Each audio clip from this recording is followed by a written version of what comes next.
ரகசிய காப்பு பிரமாணம் அடிச்சிங்களா இல்லை ரகசிய போதை காப்பு பிரமாணம் அடிச்சிங்களா? நான் சவால் விடுறேன், நீ எடு. எதிர்கட்சியில் இருக்க அத்தனை பேரையும் கூப்பிடு, நாங்கள் எல்லாம் ரெடி. மெடிக்கல் செக்கப்புக்கு திமுக ரெடி, தாவேக்காரன் ரெடியா? முதல்ல அந்த கவர்னரையும் பிடிச்சிட்டு வந்து முதல்ல மெடிக்கல் செக்கப். இப்போ நடிகர் விஜய்க்கு அவர் ஆட்சியை தக்க வைக்கிறதுக்கு தேவையானது ஒரு 10 எம்எல்ஏ.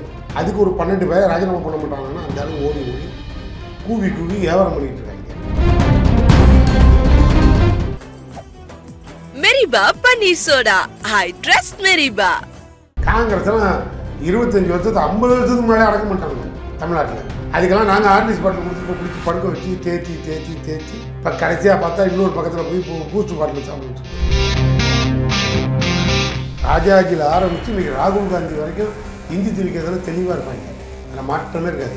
அவங்க கையிலேயே ராஜாஜி கையிலேயே நாங்கள் கொடியை கொடுத்து இந்தி திணிப்பை என்றும் எதிர்ப்போன்னு கொடியை கையில் கொடுத்து கோஷம் போட வச்ச கட்சி திமுக. தலைவர் கலைஞரும் அதுக்கு பேர் எங்கள் பழமொழியில் சொல்லுவோம், எவன் கக்கனவனையும் நக்க வச்ச கட்சி திமுக. உள்ளூர் தமிழர்லேருந்து உலக தமிழர் வரைக்கும் கொண்டதுக்கு பாவப்பள்ளி யாரா சேரணும் அது காங்கிரஸ். அதே மாதிரி கூட்டணி சேர்ந்தாங்க, நேர்மகளை வருக நிலையான ஆட்சி தருகணும். சந்தர்ப்ப சூழல். ஏன்னா இவங்க பேயினா வர்றது பிசாசு. கள்ள தொழில போனது இந்த வைகோ தான். அன்னைக்கும் திமுககாரன் ஒவ்வொரு ஊடும் அடிபட்டு நொறுங்கி சுக்கு நூலானது காரணமும் இந்த வைகோ தான். காட்டி கொடுக்குறதுல வைகோ மிஞ்சி உலகத்திலே யாருக்கு ஆமாம். இந்த ஊடு விளங்கவே விளங்காதுமா. இருந்தாலும் உள்ளே வந்த அன்னைக்கே நாங்கள் விளங்க மாட்டோம்னு. ரெஃப்ளெக்ட் நேயர்களுக்கு வணக்கம். நான் உங்கள் கமல். இன்று நம்முடன் சமகால அரசியல் பேச இருப்பவர் திமுக வழக்கறிஞர் சூர்யா வெற்றிக்கொண்டான் அவர்கள். வணக்கம் சார். வணக்கம் சார். சார், நேற்று அரசியல் களத்தில் ஒரு பெரிய ஃப்ளாஷ் நியூஸ் வந்திருக்கு. கிருஷ்ணகிரி மாவட்டம் ஊத்தங்கரை எம்எல்ஏ இளையராஜா கிட்ட வந்து திமுகவுக்கு வர மாதிரி சில டீலிங்லாம் முடிஞ்சிருக்கு. இதில் செந்தில் பாலாஜி இன்வால்வ் ஆகிருக்காரு, அவரோட பிரதரும் இன்வால்வ் ஆகிருக்காரு அப்படிங்கிற மாதிரி நியூஸ்லாம் போகுது. குதிரை பேரும் நம்ம சொல்லுவோம், நம்ம அப்படி பண்ணலாமா? எங்ககிட்ட வர்றதுனால நாங்கள் ஏதாவது ஆட்சிக்கு வர போகிறோமா? இப்போ இந்த 4 எம்எல்ஏ 5 எம்எல்ஏ வந்துட்டா நாங்கள் ஆட்சிக்கு வந்துடுவோமா? எங்களுக்கு வர்றது எங்கிட்ட வர்றதுனால அவனுக்கு ஏதாவது 10 நிமிஷம் பிரயோஜனம் உண்டா? நான் திரும்பி உங்களை ஓப்பனாக கேட்குறேன். நியாயமாக ப்ராக்டிக்கலாக 2 பேரும் பேசுவோம். இப்போ நடிகர் விஜய்க்கு அவர் ஆட்சியை தக்க வைக்கிறதுக்கு தேவையானது ஒரு 10 எம்எல்ஏ. அதுக்கு ஒரு 12 பேர் ராஜினாமா பண்ண மாட்டாங்கன்னா அந்த அளவு ஓடி ஓடி கூவி கூவி வியாபாரம் பண்ணிகிட்டு இருக்காங்க. அவன் நாட்டில் பிள்ளைய காணா எவனை கடத்திட்டு போட்டான்னு தேடுறான் ஒரு பக்கம். ஒருத்தன் பொண்டாட்டியாங்கன்னா எங்கே ஓட்டா இல்லை எவனை தூக்கிட்டு போட்டான்னு தேடுறான், அது இன்னொரு பக்கம். ஒருத்தன் பொண்ணை கற்பழிச்சிட்டானுவோ பாலியல் பலாத்காரம் பண்ணிட்டான் தாவேக்காரன் தான் சொல்லி போலீஸ் பிடிக்கலன்னு சொல்லிட்டு அந்த பஞ்சாயத்து ஒரு பக்கம் ஓடுது. அங்கங்கே போதைப் பொருள் விற்கிது, மந்திரியே போதைப் பொருளை வியாபாரம் பண்ணுற மாதிரி அந்த ஆளே வேலை பார்த்துக்கிட்டு இருக்கான். நாட்டில் இவ்வளோ பிரச்சனைகள் ஓடினாலும் ஒரு பக்கம் எம்எல்ஏவே காணான்னு ஒரு கட்சி தேடிட்டு இருக்கு. இப்படி மூளைக்கு மூளை அவன் ஆளுக்கு ஒரு பிரச்சனையில் ஓடிட்டு இருக்கான். இதில் எம்எல்ஏவே காணும் தேடிட்டு இருக்கிறீங்க, அது எந்த எம்எல்ஏன்னு சொன்னீங்கன்னா? இப்போ கோபால்சாமி எந்த எம்எல்ஏ காணான்னு தேடுறாரு. அவரை நாங்கள் கூட்டிகிட்டு வந்து எங்களுக்கு ஏதாவது பிரயோஜனம் உண்டா? நீங்கள் சொல்லுங்கள். கோபால்சாமி வைகோ அங்கே போய் நின்றுக்கிட்டு 2 எம்எல்ஏக்கள் 4 தொகுதி கொடுத்தார்கள், 4லும் திமுக நிற்க வேண்டும் என்று சொன்னார்கள். நீ தான் பெரிய மனுஷனாச்சு, நீ ஏன்பா நிற்கிறீங்க? சீட்டு வேணான்ட்டு அன்றைக்கே போக வேண்டியதானே. அன்றைக்கே தான் நடிகர் விஜய் இராணுவத்துக்கு ஆள் எடுக்கிற மாதிரி எடுத்தார்ல, கால்பர் பண்ணியிருந்தார்ல. இங்கே தாவேக்காவுக்கு ஆள் எடுக்கப்படுகிறது. யாரெல்லாம் வந்து சேரணுமோ சேர்ந்து கொள்ளலாம். எம்எல்ஏ சீட்டுக்கு ஆள் குறைவாக இருக்குது, கொடுக்க தயாராக இருக்கணும்னு சொன்னார்ல. அன்றைக்கே நேராக போயிருக்க வேண்டியதானே. அவர் தான் அன்றைக்கி ஆட்சியில் பங்கு தர உங்களுக்கு கட்சியிலையும் பங்கு தரேன்னு சொன்னார்ல. போய் ஒவ்வொரு கம்பெனியும் சேர வேண்டியதானே. அதை விட்டுட்டு இப்போ வந்து நின்றுட்டு 4 டிமாண்ட் பண்ணாருங்கண்ணா. இல்லை, கட்டாயப்படுத்தி இந்த கூட்டணியில் இருக்க வச்சாங்க, நிர்பந்தப்படுத்தினாங்கிறாரு. நான் என்ன கேட்குறேன், நீ என்ன பச்சை புள்ள உனக்கு என்ன பிரச்சனை சொல்லு. நான் வாழைப்பழம் கொடுத்தா தான் இனிமா கொடுத்தா தான் வேலை செய்யணும், இது அவசியம் இருக்கா என்ன? அவசியம் இல்லை. உனக்கு இப்போ என்ன பிரச்சனை? நீங்கள் ஏன் வெளியில் போய் உட்காந்து உங்களுக்கு ஒரு ஆதாயம் தேவைப்படுது. முதலமைச்சர் வீட்டுக்கு வந்துட்டார், அன்றைக்கே பாதி சாஞ்சிருச்சு. வேலைக்காரி வரைக்கும் நான் தான் விஜய்க்கு ஓட்டு போட்டேன்னு சொல்லி சொந்த வீட்டில் இருக்க வேலைக்காரியே உங்களை நம்பி உங்களுக்கு ஓட்டு போடல. உன்ன மாதிரி கூட்டணி கட்சி தலைவர்கள்லாம் நம்பி நாங்கள் நின்னோம்னா எங்கள் நிலைமை 4 ரோட்டில் தான் நிற்கணும். இப்போ அதை மாதிரி தான் நாங்கள் நிற்கிறோம். அதில் மாற்றம்லாம் இல்லை. நாங்கள் முன்னாலேயே தெரிஞ்சுருக்கணும். இல்லைனா இங்கேருந்து வீட்டுக்கு போனோன்னா வேலைக்காரி வந்து நான் உங்களுக்கு தாங்க ஓட்டு போட்டேன் ஐயாவுக்கே தெரியுங்கிறேன். அப்போனா ஐயா எவ்வளோ பெரிய அரசியல் தலைவராக இருப்பார். அந்த ஐயாட்ட சம்பளம் வாங்கின ஆளே ஐயாவுக்கு ஓட்டு போடல, ஐயாவோட பொண்டாட்டி பிள்ளையே ஓட்டு போட்டிருக்குமான்னு டவுட்டாக இருக்குது. ஏன்னா அந்த கண்டிஷனில் கட்சி இருக்குது. ஒரே பஸ்ஸில் பொதுக்குழு நடத்துகிறீங்க, ஒரே பஸ்ஸில் செயற்குழு நடத்துகிறீங்க. உங்கள் கட்சி இவ்வளோ தான் லெவலு. நாங்கள் ஏதோ விதி அற விட்டது, எங்கள் தலைவர் என்ன சொன்னாலும் நாங்கள் தலையாட்டுவோம், கடமை கண்ணியை கட்டுப்பாடும் போவோம். அந்த கட்டுப்பாடில் நீங்களாம் வாழ்ந்துட்டுருக்கீங்க. இந்த கூட்டணி கட்சியெல்லாம் வாழ்கிறதுக்கு ஒரே ஒரு காரணம் என்ன தெரியுமா? திமுககாரன் கடமை கண்ணியம் கட்டுப்பாட்டோடு இருக்கிறது தான். நாங்கள் அந்த கட்டுப்பாட்டை மீறி எங்கள் தலைவர்கிட்ட இவங்கெல்லாம் வரக்கூடாது, எங்கள் தலைவர் பேச்சை கேட்க மாட்டோம், இவனை தோக்கடிச்சிடுவோன்னு சொல்லியிருந்தா ஒரு கட்சியிலாவது கூட்டணி கட்சி ஜெயிச்சிருப்பாங்களா? காங்கிரஸ்லாம் 25 வருஷத்துக்கு 50 வருஷத்துக்கு முன்னாலே அடக்க மாட்டானுங்க தமிழ்நாட்டில். அதுக்கெல்லாம் நாங்கள் ஆர்டிசி பாட்டில் கொடுத்து இப்போ பிடிச்சி படுக்க வச்சு தேத்தி இப்போ கடைசியாக பார்த்தா இன்னொரு பக்கத்தில் போய் இப்போ பூஸ்ட் பாட்டில் சாப்பிட்டுட்டு இருக்கு. உங்களோட சமீபத்தில் பேட்டி ஒன்று வைரல் ஆகிட்டு இருக்கு சார். அதாவது 2009 இனப்படுகொலை நடந்த காலத்தில் காங்கிரஸ் தான் துரோகம் பண்ணிச்சு, அதை நாங்கள் தோளில் தூக்கி சுமந்தோம், அந்த பழி எங்கள்கிட்டையும் வந்துச்சு, அப்போ மட்டும் விட்டுருந்தோம்னா நாம் தமிழர் கட்சிக்காரங்களும் சீமான் சேர்ந்து அந்த கட்சிக்கு அடக்கம் பண்ணியிருப்பாங்க அப்படின்னு நீங்கள் கிட்டத்தட்ட உண்மையை ஒத்துக்கிட்டீங்க. இப்போ அந்த மாதிரி டயத்தில் இக்கட்டான டயத்திலலாம் இருந்தீங்க கூட. நாங்கள் உண்மையை ஒத்துக்கிட்டோன்னு சொல்கிறதுக்கு வேறு விஷயம். காங்கிரஸால் நாங்கள் கொஞ்சம் நெஞ்செல்லாம் படலை. காந்தி வந்து காங்கிரஸ் சுதந்திரம் வாங்கின உடனே காங்கிரஸை கலைச்சிடலான்னு, ஆனால் கலைச்சலான்னு சொன்ன காந்தியையே சுட்டு கொண்டுட்டாங்க, அது வேறு விஷயம். ஆனால் இன்னைக்கு நிலைமைக்கு அந்த காங்கிரஸ் உள்ளூர் தமிழர்லேருந்து உலக தமிழன் வரைக்கும் கொண்டதுக்கு பாவப்பள்ளி யாரா சேரணும்? அது காங்கிரஸ் தான் சேரும். நீ கணக்கு போட்டு பார்த்தீங்கன்னா உனக்கு தெரியும். எங்களுக்கு மிசான் ஒன்று யார் எப்படி வந்தது? எமர்ஜென்சி யார் கொண்டு வந்தது? இந்த எருமாட்டுக்கு போகிறத போல தான் கொண்டு வந்தாங்க. நாங்கள் தான் அவசப்பட்டோம்.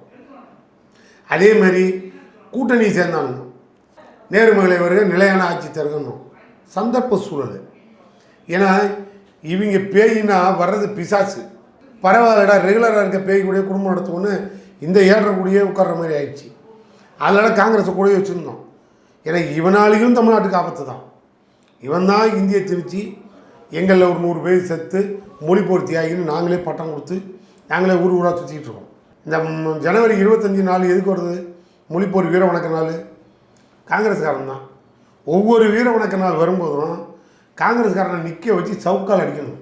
ஏன்னா கொலைக்கு காரணம் கொலை பண்ணவனே காங்கிரஸ்காரன் தானே. இப்போ உங்கள் கூட்டணி விட்டு வெளியே போனதுக்கு அப்படி பேசுகிறீங்களா சார்? இன்னும் சொல்கிறேன் சார், அவங்கள ஏன் கூட்டணியில் வச்சுருந்தோன்னு கேட்க மாட்டீங்களா? ஒரு ஆதாயத்துக்கு இல்லாமல். ஆதாயம் எங்களுக்கு இல்லை, அவங்களாலேயும் தமிழ்நாட்டுக்கு துரோகம் தான் வரும். எவன் இந்தியை திணிச்சானோ இந்த திணிச்சவன் கையிலேயே கருப்பு கொடியை கொடுத்து இந்தி ஒழிகன்னு சொல்ல வச்ச கட்சி திமுக. அந்த ராஜாஜி 38 ஆரம்பித்தவர். ராஜாஜியில் ஆரம்பித்து இன்றைக்கி ராகுல் காந்தி வரைக்கும் இந்தி திணிக்கிறதுல தெளிவாக இருப்பாங்க, அதில் மாற்றமே இருக்காது. அவங்க கையிலேயே ராஜாஜி கையிலேயே நாங்கள் கொடியை கொடுத்து இந்தியை எதிர்ப்போம், இந்தி திணிப்பை என்றும் எதிர்ப்போம்னு கொடியை கையில் கொடுத்து கோஷம் போட வச்ச கட்சி திமுக. அந்த தலைவர் கலைஞர் பேரறிஞரும் அப்படியெல்லாம் நாங்கள் இருந்தோம். அதுக்கு பேர் எங்கள் பழமொழியில் சொல்லுவோம், எவன் கக்குனானோ கக்குனவனையும் நக்க வச்ச கட்சி திமுகவும். அந்த மாதிரி இந்த காங்கிரஸ்காரங்களே நாங்கள் அப்பயே அந்த பாடத்தை கொடுத்தோம். அந்த மொழிப்போர் தியாகி பட்டமும் இவங்க தான் எங்களுக்கு கொடுத்தானுங்க. அதே எங்களை இல்லாமல் கூட்டணியில் இருக்கும்போது இலங்கை தமிழர்களை காப்பாற்றுறேன்னு நாங்கள் ஒரு பக்கம் போராட்டம் நடத்தினோம். எங்கள் தலைவர் ஒரு நாள் உண்ணாவிரதம் இருந்தார். மூளைக்கு மூளை டெசோன்னு ஒன்று வச்சோம். மூளைக்கு மூளை உலக நாடுகள்லாம் சேர்ந்து அவங்களுக்கு என்ன செய்யணுமோ நாங்கள் அதை பற்றி டிஸ்கஸ் பண்ணோம். இவ்வளோ வேலையும் தமிழர்களுக்காக நாங்கள் செஞ்சோம். அங்கே இருக்க தமிழரை காப்பாற்ற இவங்க குடியெடுத்தவங்க எங்களுக்கு தெரியாமலே இராணுவத்தை அங்கே அனுப்பி உதவி செய்கிறேன்னு அனுப்பி கடைசியாக பார்த்தா அங்கே எல்லா பிள்ளையும் கொண்டுட்டு திரும்பி இவனும் ஊருக்கு போயிட்டானுங்க. உள்ளூரில் காங்கிரஸ்காரனே காணோம். ஆனால் திமுககாரன் தான் இவ்வளவும் காரணம்டான்னு சொல்லி எங்கள் மேலே பழி விழுந்தது. அதே மாதிரி தான் ராஜீவ் காந்தி வந்து செத்தார் ஸ்ரீபெரும்புதூரில். எங்களுக்கு அதுக்கு சம்மந்தம் உண்டா? நல்லா யோசிப்பார். எங்களுக்கு அதுக்கு ஏதாவது ஒரு சின்ன தொடர்பு உண்டா? வாய்ப்பு உண்டா? எங்கள் அப்பா வாயை முடிட்டு சும்மா இருந்துக்கலாம். அவர் பொதுக்கூட்டம் பேசும்போது அவராகவே ராஜீவ் நீ வாய வந்து நீ திரும்பி போறியா நான் பார்க்குறேன் அப்படின்னு இப்படி சும்மா பேசுவார் பொதுக்கூட்டத்தில். எப்பயுமே பேசுவோம். அது திமுக மேடை. அது யாராவது டெல்லியில் இருந்து வாடாடி தமிழ்நாட்டுக்கு எவனாக இருந்தாலும் தமிழ்நாட்டில் வந்து எங்களை தமிழனுக்கு துரோகம் பண்ணிட்டு போகடா, திரும்பி போறீங்களா இல்லையா நான் பார்க்குறேன். இது பேசுறது எங்களுக்கு வாடிக்கையான ஒன்று. எங்கள் அப்பாவுக்கு பொல்லாத நேரம் அன்னைக்குன்னு பார்த்து அவர் பேசி இது இங்கே வந்து சேவை கடைசியில் எங்கே பணம் பிடிச்சிட்டு போயிட்டானோ. ஆட்சியும் கலைக்கப்பட்டு கள்ளத்தொழில போனது இந்த வைகோ தான். அன்னைக்கும் திமுககாரன் ஒவ்வொரு ஊடும் அடிபட்டு நொறுங்கி சுக்கு நூலானது காரணமும் இந்த வைகோ தான். இந்த ஆள் தான் கள்ளத்தொழில போய் எங்களை காட்டி கொடுத்துட்டு வந்தாள். காட்டி கொடுக்குறதுல வைகோ மிஞ்சி உலகத்திலே யாரும் கிடையாது. ஆனால் அது மாதிரி ராசி அது. ஆமை பூந்த வீடு அமினா பூந்த வீடு விளங்கவே விளங்காதுமா. இந்த ஆள் உள்ளே வந்த அன்றைக்கே நாங்கள் விளங்க மாட்டோம்னு தெரியும். விளங்காமல் போட்டோம். இப்போ தான் போயிட்டார்ல. இனிமேல் 234 தொகுதியும் ஆள வேண்டிய தலைவனை தமிழ்நாடு மக்கள் அடையாளம் காட்டும். அந்த தலைவன் மு.க. ஸ்டாலின். அப்படியெல்லாம் நாங்கள் இந்த கோபால்சாமியால் அனுபவித்தோம். அன்னைக்கு இலங்கை தமிழர்கள் சாவுக்கு நாங்கள் தான் காரணம்னா, ராஜீவ்காந்தி செத்த அன்னைக்கு ஒரு திமுககாரன் விட்டு விடாமல் அடிச்சுன்னு இருக்கணும். நாங்கள் தான் பாதிக்கப்பட்டோம். காங்கிரஸால் மொத்தமாக தமிழ்நாட்டில் அழிஞ்சது நாங்கள் தான். ஆனால் அப்படி இருந்தும் இந்த காங்கிரஸை ஏன் தூக்கி பிடிச்சிருந்தோன்னா, இவனால் தமிழனுக்கு எந்த ஆபத்தும் வரக்கூடாதுன்னு கூடயே வச்சுருந்தோம். மத சார்பற்ற கொள்கைன்னு ஒரு கொள்கையை வச்சு கூடயே வச்சு கம்பெனியை இழுத்து பிடிச்சிட்டே ஓட்டணும். 50 வருஷம் ஆண்ட கட்சி 5 சீட்டு ஜெயிக்கிறதுக்கு நடுரோட்டில் நிற்கிது. அந்த 5 சீட்டு ஜெயித்தாலும் அதையும் தூக்கிட்டு ஓட்டாங்க. அப்போ நான் ஒரு அரசியல் கட்சியா? அவங்க ஒரு ஆஃபர் வந்திருக்குல்ல சார், மினிஸ்டர் பதவி கொடுத்துருக்காங்க. இதே திமுக ஜெயிச்சிருந்து அவங்க உங்க கூட இருந்தாங்கன்னா அமைச்சர் பதவி வாய்ப்பு இல்லைல்ல. எப்படி கூட்டணி வச்சு தர மாட்டீங்க? நாங்கள் தான் தெரிஞ்சு சொல்கிறோம். யார் எங்கே வேணாலும் போ, நாங்கள் வேண்டான்னு சொல்ல. ஒரு 2 அமைச்சர் பதவிக்காக 20-30 எம்பியை நீ பார்லிமெண்ட்டில் இறந்த பாரு. நீ எவ்வளோ பெரிய அறிவாளி. விஜய் என்ன சவுத்தை தாண்டி தெரியுமா? இல்லை அவர் தான் அப்படியே நார்த்தெல்லாம் அப்படியே பொங்கி எழுந்துச்சு வந்து குத்திர போகிறானா? அப்படி பாரு.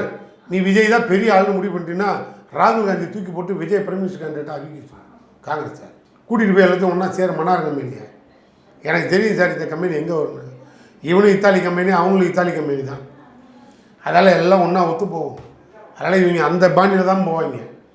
நாங்கள் அதுக்கெல்லாம் ரெடியாக இல்லை. நாங்கள் ஜாதியும் இல்லை மதமும் இல்லைன்னு சொன்னப்பா வம்சம் அது. நாங்கள் அங்கேயே கூட போகல. நான் என்ன கேட்குறேன், உனக்கு நீ போகிறதுன்னு முடிவு பண்ணிட்டேன், தாராளமாக போ. நாங்கள் எதுவும் ஒன்றும் சொல்லலை. யோக்கிய மாதிரி வெளியில் போயிட்டு வசனம் பேசாதன்னு சொல்கிறோம். 15 நாளில் ஒரு எம்பியை நீ அறிவித்த, கடைசி 15 நாள் மாயவரம் திமுக ரத்தத்தை கக்கி அங்கே ஜெயிக்க வச்சான். அந்த பொண்ணுக்கெல்லாம் கொஞ்சம் நன்றி இருக்கும்னு நினைக்கிறேன். அதெல்லாம் இது வரைக்கும் பேசலை. இல்லை எங்கள் ஊர் மயிலாடுதுறை எங்கள் ஊர் எம்பி. அதனால தான் சொல்கிறேன். அந்த சுதாலாம் இது வரைக்கும் திமுக விமர்சனம் பண்ணல. அதெல்லாம் நன்றியோடு இருக்குது. ஆனால் இப்போ ஒரு தலைவர் வந்திருக்காரு, ரவீந்திரநாத் தாகூரோட பேரை வந்திருக்காரு. யார் பேர்? மாணிக்கம் தாகூர். அவர் யார் தெரியுமா உங்களுக்கு? ரவீந்திரநாத் தாகூரோட பேரன் அப்படின்னு நினைச்சி இப்போ அவர் பேசிகிட்டு இருக்காரு. ஆகா, திமுகவுக்கு பதிலடி கொடுப்போம். எங்கே பதிலடி கொடுப்பேன்? ஒரிஜினல் காங்கிரஸ்காரன் ஒரு பேர் உயிரோடு இல்லை. இப்போ இருக்கிறவங்களே வாடகை தான் வாழ்ந்துட்டு இருக்காங்க. ஊருக்கு 10 பேர் இல்லை. நாங்கள் ஏதோ பிடிச்சி வண்டி வச்சுட்டு ஓட்டிகிட்டு இருந்தோம். இப்போ போயிருக்கு.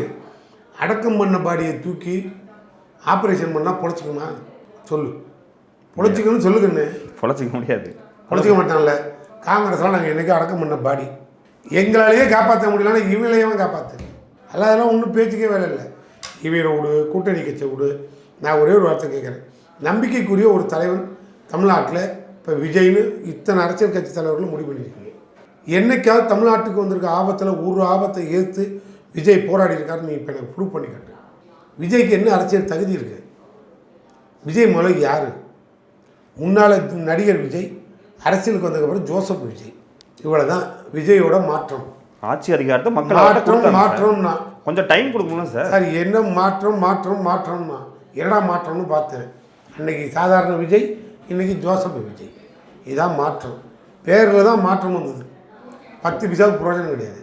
இதில் அந்த ஆள் அவன் கட்சியை காப்பாற்றிக்கிறதுக்கு, ஆட்சியை காப்பாற்றிக்கிறதுக்கு ஓடி ஏடிஎம் எம்எல்ஏ பிடிச்சிட்டு இருக்கான். எடப்பாடி பாவம். எடப்பாடி விட்டாலும் விடனாலும் அந்த திராவிட சிம்பலில் 1 கோடி ஓட்டு வாங்கின ஒரு ஆள் மறுக்க முடியுமா? 1 கோடி ஓட்டு வந்துட்டுன்னா இந்த தொண்டை எப்படி அந்த சின்னத்து மேலேயும் எம்ஜிஆர் மேலேயும் உயிராக இருந்திருப்பான். எடப்பாடிக்காக ஓட்டு போடுறான் சொல்லு. எடப்பாடியும் வேஸ்ட்டு. அதில் இருக்க அமைச்சர்களும் டெட் பாடி மாதிரி தான். எடப்பாடி வேஸ்ட்னு சொல்றீங்க சார். ஆனால் எடப்பாடி முதல்வராக திமுக ஒத்துக்கிட்டதாக தகவல் வருது. எடப்பாடியை முதலமைச்சராக்கணும்னு நாங்கள் யாராவது பேட்டி கொடுத்தோமா? தொல் திருமாவளவனை முதல்வராக்குவதாக பொதுவாக பேசப்பட்ட போது நாங்களும் ஆதரவு தெரிவிக்கிறோம்னு சொல்லிட்டோம். அவ்வளோதான் நடந்தது சார். உங்கள் கூட்டணி இருந்த ஐயுஎம்எல் அவர் காதர் மீது அவர் தான் சொல்லியிருக்காரு. ஸ்டாலினே அவர் இன்னொன்று சொன்னார் தெரியுமா, நீங்கள் கூட்டணியை விட்டு போவீர்களா இல்லை அங்கே அன்றும் ஸ்டாலின் என்றும் ஸ்டாலின் என்றும் ஸ்டாலின் சொன்னார். யார் சொன்னது? பெரிய மனுஷன். யார்? 60 ஆண்டு காலம் பெரிய மனுஷன் இல்லை சார், எல்லாம் பிளேடு பக்கிரி. அவையவே ஆளுக்கு அங்கங்கே கிடைச்ச ஒன்று பொட்டி கட்டிட்டு ஓடிடுச்சு. கம்யூனிஸ்ட் தலைவர் முத்தரசன் கொடுத்தாரு பாருங்க, சூப்பராக ஒரு பேட்டி. எல்லாம் அக்கறைக்கு இக்கரை பச்சைன்னு சொல்லிட்டு போயிருக்கு ஒரு 5-6 ஆடு. அங்கே போனதுக்கப்புறம் தான் தெரியும் என்ன நடக்க போகுதுன்னு. அது இக்கரையே பெட்டர்னு வந்துடுவானுங்க. இதெல்லாம் இப்போ ஆடு, புரியுதா? கம்யூனிஸ்ட் மூத்த தலைவர் முத்தரசன் பேச்சு, அத்தனை பேரும் ஆடு. இவங்களை வச்சுட்டு என்ன பண்ணுவேன்? இத்தனை ஆடி பிடிச்சிட்டு போய் புலிக்கோட்டையில் கட்டின மாதிரி கட்டிக்கிறாங்க சார். ஒரு 10 பைசா புரோஜனம் இருக்குன்னு சொல்லுங்கள். இப்போ அந்த நடிகர் விஜயால் நான் கேட்குறேன். இப்போ ஒரு மந்திரி தமிழ்நாடு முழுக்க நாங்கள் போராட்டம் நடத்துகிறோம். ஒன்று நல்லா புரிஞ்சுக்கணும், நாங்கள் எதிர்க்கட்சியாக இருந்தோம்னா இந்தியாவே அலற விட்டுருவோம். ஆளுங்கட்சியாக இருந்தோம்னா அடக்க ஒட்டக்கமாக தமிழ்நாட்டு மக்களுக்கு மட்டும் வேலை பார்ப்போம். எதிர்க்கட்சியாக இருந்தோம் இந்தியாவே திரும்பி பார்க்குற அளவுக்கு நடப்போம். இப்போ பார், ஒரு மந்திரி 2 வருஷத்துக்கு முன்னால் போதை மந்திரி, இப்போ தூக்கிட்டோம். தமிழ்நாடு முழுக்க ஒரு போராட்டம் நடத்தணும். இல்லை அஃபிஷியலாக நியூஸ் வரல சார். தமிழ்நாடு முழுக்க நாங்கள் ஆர்ப்பாட்டம் நடத்தி போராட்டம் நடத்தணும். பட்டி தொட்டி எல்லாம் போயிடுச்சு. எங்கே போயிடுச்சு? தேவைக்கா அத்தனை மந்திரியும் போதை குருன்னு போயிடுச்சு. சரி சார், நான் கேட்குறேன், ரகசிய காப்பு பிரமாணம் எடுத்தீங்களா இல்லை ரகசிய போதை காப்பு பிரமாணம் எடுத்தீங்களா? இதுக்கு ஒரு நாள் விளக்கம் கொடுக்க முடியுமா? ஒரு ஆள்கிட்ட போய் கேட்டீங்களா? ஒரு ரிப்போர்ட்டர் எங்களை பார்த்தியா கேட்டுக்கிறீங்களேப்பா. அவங்கள பார்த்து, யோ நீ ரகசிய காப்பு பிரமாணம் எடுத்தீங்களா இல்லை ரகசிய காப்பு போதை காப்பு பிரமாணம் எடுத்தீங்களான்னு கேட்டுருக்கணும். சார் மீடியா தான் எடுத்து பேசிகிட்டு இருக்கு. திமுக காரங்க போராட்டம் பண்ணாலும் மீடியா எடுத்து பேசிட்டு தான் இருக்கு. இப்போ நான் என்ன ஒரு கோரிக்கை வைக்கிறேன், அவர் பண்ணதை யாருமே நியாயப்படுத்தி பேச. இப்போ என்ன சொல்கிறேன், ஒரு கோரிக்கை வைக்கிறேன். இதில் என்ன இருக்குது? எல்லாருக்கும் ஒன்று தானே, நீ யோக்கியமான ஆள் தானே. எல்லா மந்திரியும் முதல்வர் உள்ளிட்ட அத்தனை பேரையும் மெடிக்கல் செக்கப் பண்ணு, ஃபிட்னஸ் சர்டிஃபிகேட்டை புட்டப் பண்ண சொல்ல முடிவு பண்ணிவிடுவோம். நான் சவால் விட்றேன், நீ எடு. எதிர்கட்சியில் இருக்க அத்தனை பேரையும் கூப்பிடு, நாங்கள் எல்லாம் ரெடி. மெடிக்கல் செக்கப்புக்கு திமுக ரெடி, தாவேக்காரன் ரெடியா? மெடிக்கல் செக்கப்புக்கு திமுக காரங்க எல்லாரும் ரெடிங்கிறீங்க? Ready sir. நீங்கள் தாவேக்காரன் மெடிக்கல் செக்கப்புக்கு ரெடியா? போட்டு பார்ப்போமா? நான் விட்ற சவால் ஏற்றுக்க சொல்லு. முதல்ல அந்த கவர்னரையும் பிடிச்சிட்டு முதல்ல மெடிக்கல் செக்கப் பண்ணு. கவர்னர் எங்கே வந்தார்? கவர்னரையும் பிடிச்சிட்டு வந்துடு. ஏன்னா அந்த ஆளுக்கு சட்டசபையில் என்ன படிக்கிறோன்னு தெரியல, அந்த ஆளை திட்டி தான் அதிலே தீர்மானம் போட்டுருக்கானுங்க. ஒன்றிய அரசை கண்டிச்சு அந்த ஆள் அதையும் சேர்த்து படிச்சுட்டு போயிட்டுருக்கான். தாவேக்கா அரசு அப்படின்னு என்ன அர்த்தம்னா, தாவேக்கா அரசு பார்ட்டிலாம் பேசுகிறாரு சார். அதுதான் நான் சொல்கிறேன், தாவேக்காவையும் பாராட்டிட்டு தாவேக்கா போட்டிருக்க அந்த அசம்பிளியில் அந்த படிக்க வேண்டிய அஜெண்டாவில் ஒன்றிய அரசை கண்ணாமண்ணான்னு திட்டிருக்கானுவோம், நிதி கொடுக்கணும்னு திட்டிருக்கானுவோம், பிஎம்ஜி ஸ்கீம் வரக்கூடாதுன்னு திட்டிருக்கானுவோம். இவ்வளவும் திட்டிருக்கும்போது அதையும் சேர்த்து இந்த ஆள் படிச்சுட்டு அதுக்கும் கண்டனம் தெரிவிச்சுட்டு இந்த ஆள் ஊருக்கு போயிட்டான்னா அந்த ஆள் எந்த போதையில் இருக்கான்னு எங்களுக்கும் தெரியல. எவன் தான் யோக்கியன்னு எங்களை கண்டுபிடிக்க முடியல. ஆளுநரையும் கூப்பிட்டு முதல்ல டெஸ்ட்டுக்கு ஏற்பாடு பண்ணு. அப்படிலாம் பார்த்தா பன்வாரிலால் புரோஹித் மாதிரி நீ ஆளுநருக்கு போனீங்கன்னா பாதி ஆளுநருக்கு குடும்ப கட்டுப்பாடு ஆப்ரேஷனே பண்ணணும். பார்த்து பேசுறது. இப்போ தான் நேற்று அனிதா ராதாகிருஷ்ணன் மேலே கேஸில் எங்கே வேணாலும் சொல்லுங்க சார். நான் அவதூறாக பேசினாங்க பாருங்க. இப்போ நான் யாரையாவது அவதூறு பேசணும்னா நான் பேசுனதில் ஒரு வார்த்தை அவதூறு, உனக்கு முதல்ல வருத்தம் வந்ததா? நீ சிரிச்சுட்டு தானே உட்காந்துருக்கேன். நீ இதை கொண்டு காட்டு, அவங்களே சிரிப்பாங்க. இது நியாயம் அந்த ஆள் கேட்குது. போடுற கவர்னர்லாம் 90-80 வயசுக்கு மேலே போடுறீங்க. ஒரு கவர்னர் கை காலை வச்சுட்டு சும்மா இருக்க மாட்டேங்கிறான். பாதி பேர் பாதி பொண்ணுங்களை ரோட்டில் விட்டான். நிர்மலா தேவின்னு ஒன்று ரோடாக சுற்றுதா இல்லையா? பிஜேபி கவர்னர் தானே அவன், பன்வாரிலால் புரோஹித். கேஸ் ஒன்று ஓடுதா இல்லையா? அப்போ அதுக்கு அர்த்தம் என்ன? நான் சொன்னதில் ஏதாவது தப்பு இருக்கா? நான் ப்ராக்டிக்கலாக பேசுகிறேன் சார். இதில் என்ன சார் இருக்குது? என்ன ஒளிமுறை? நான் ஓப்பனாக தானே சொல்கிறேன். ஐயோ எங்கள் எம்எல்ஏ ரெடி, நாங்கள் எல்லாம் ரெடி செக்கப்புன்னு சொல்கிறேன்ல. இப்போ நான் ஒன்று எங்கெல்லாம் யோக்கிய, நீ தான் அயோக்கியன்னு சொன்னேன். நீ அயோக்கியனா இல்லையாங்கிறதுக்கு தான் test. Meriba paneer soda. I trust Meriba.